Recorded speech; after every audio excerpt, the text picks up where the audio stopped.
ताराबाई रानी ने इसको वही गाड़ दिया। अभी भी इसकी कब्र वहीं पर है जहां पर ये सारे जाकर माथा टेकते हैं या जो भी पूछ हिलाते हैं या कुछ ऊपर करते हैं। लेकिन आपको ये जानना चाहिए, वास्तविकता संभाजी महाराज जी के चरित्र के साथ इतिहास ने बहुत बड़ा अन्याय किया है। छत्रपति शिवाजी महाराज तो महान थे ही, लेकिन संभाजी महाराज का योगदान कम नहीं है। संभाजी महाराज न होते तो औरंगजेब दिल्ली आता, और दिल्ली आता तो उत्तर भारत में कोई हिंदू नहीं रह पाता। आप जानते हैं कि उसने क्या क्या किया है। लेकिन यहां यह भी जानना चाहिए, क्योंकि आज स्मरण करें हम, अगली वर्ष तो हम पूरा महीना मनाएंगे, पूरा माह मनाएंगे। इस बार आज जब हम स्मरण करें तो यह भी ध्यान रखिए, छत्रपति शिवाजी महाराज के जाने के बाद मराठों के सरदार आपस में लड़ रहे थे, अलग अलग होते थे। संभाजी महाराज तो राज्य चला ही रहे थे, लेकिन शिवाजी महाराज के जाने के बाद ये बिखर गए थे, बिलक गए थे, अलग अलग हो गए थे। लेकिन जब संभाजी महाराज की हत्या की तो ऐसा कहते हैं कि जो कई विभाजों में बटा हुआ हिंदू एक हो गया, और हर घर से योद्धा मावड़ा जिसको कहते हैं खड़ा हो गया। ऐसी लड़ाई चली कि औरंगजेब दिल्ली आ ही नहीं सका, और राणा ताराबाई ने उसको सह्याद्री के पहाड़ों में घुमा घुमा कर वहीं पर मार दिया। उसकी डेड बॉडी भी दिल्ली के तक नहीं पहुंच सकी। उसके बाद पूरा मुगल साम्राज्य धाराशायी हो गया। एक स्थिति छत्रपति शिवाजी महाराज जी के जाने के बाद केवल 76 वर्षों में ऐसी आई, बल्कि 67 साल में 67 साल में ऐसी आई कि दिल्ली के तख्त ने शिवाजी महाराज के राज्य के सामने सर झुका दिया। ऐसे संभाजी महाराज को याद करने के बजाय, स्मरण करने के बजाय यह विवाद खड़ा करना निश्चित तौर पर निंदनीय है। शाह महाराज जी कई जयचंद भी भिड़े गुरुजी के ऊपर आरोप लगा रहे, कह रहे कि ये देश तोड़ने की साजिश है। मुझे समझ में नहीं आता ये देश तोड़ने की साजिश कैसे हो गई। मतलब औरंगजेब के खिलाफ बोलने पे देश टूटेगा? किसी के बाप की बपोती है हिंदुस्तान कि औरंगजेब के विरुद्ध बोलने से और सच्चाई बयां करने से देश टूटेगा? उन्होंने जो कहा मैं उनसे सहमत हूं। उनका जो पहला वाक्य है कि औरंगजेब ने संभाजी महाराज की हुई हत्या किसी बादशाह ने राजा को मारा, यही तक सीमित नहीं था, बल्कि इस्लाम में जैसे काफिर को हलाल करके मारा जाता है वैसे मारा गया है। एक घाव, एक तलवार चला दी, मार दिया नहीं।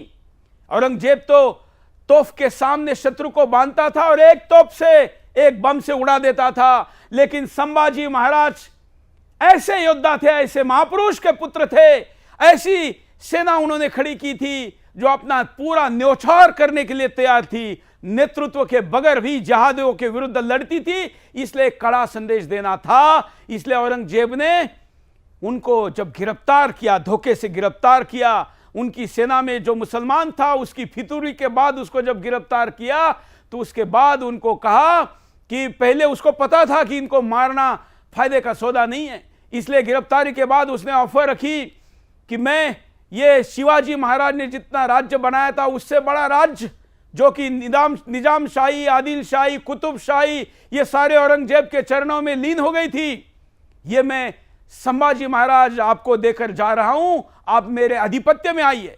लेकिन उसको पता था कि मराठों की जो गुरिल्ला वॉरफेयर थी, जो गनीमी कावा था, ये दिल्ली पहुंचने के पहले ही वो विद्रोह कर देते और ये पूरा साम्राज्य पुनः मराठों का हो जाता। इसलिए उसने कंडीशन रखी कि तुमको मुसलमान बनना पड़ेगा। उसके लिए बेटी देने को लिए तैयार हो गया, धन दौलत देने के लिए तैयार हुआ।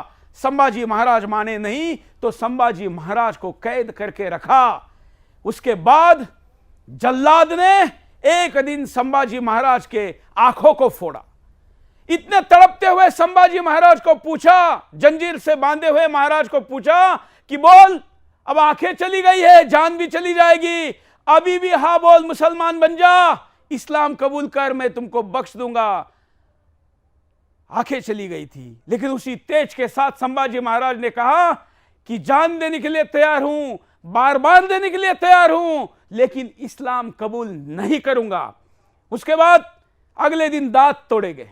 एक दांत पर हमारी चोट लगती है तो क्या वेदनाएं होती हम जानते, लेकिन संभाजी महाराज के दांतों को तोड़ा गया, हथौड़े से तोड़ा गया। फिर पूछा, फिर उन्होंने नहीं कहा।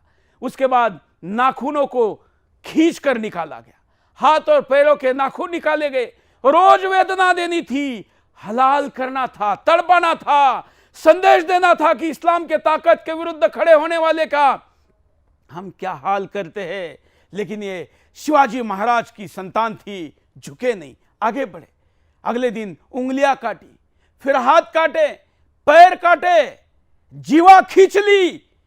इसके बावजूद संभाजी महाराज जब झुके नहीं और मरे भी नहीं, क्योंकि शेर के दांत गिनने वाला मर्द था।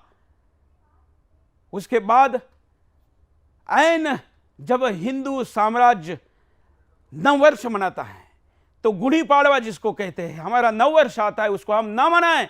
इसलिए संभाजी महाराज को बोटी बोटी टुकड़ों में काट कर बोरी में भेर कर उसको चौराहे पर फेंक दिया गया। यह संभाजी महाराज का बलिदान है।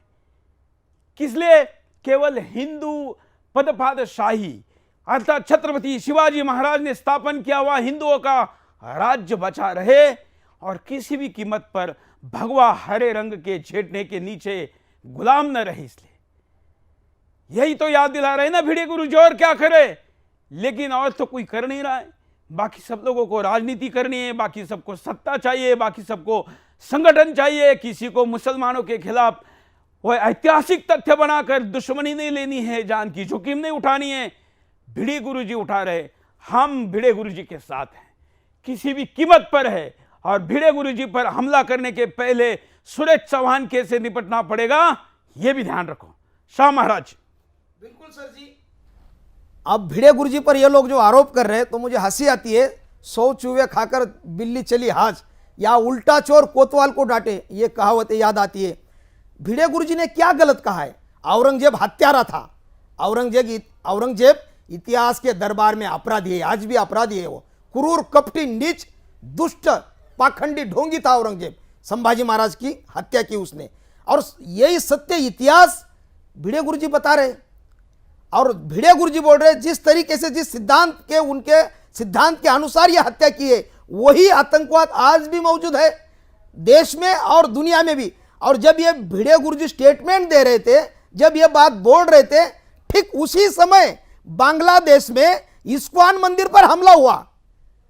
जब भिड़े गुरु जी स्टेटमेंट दे रहे थे, गुरुजी बोल रहे थे कि महाराष्ट्र नहीं, पूरे देश और दुनिया में भी जो आतंकवाद फैला है, ये इस्लामी आतंकवाद है।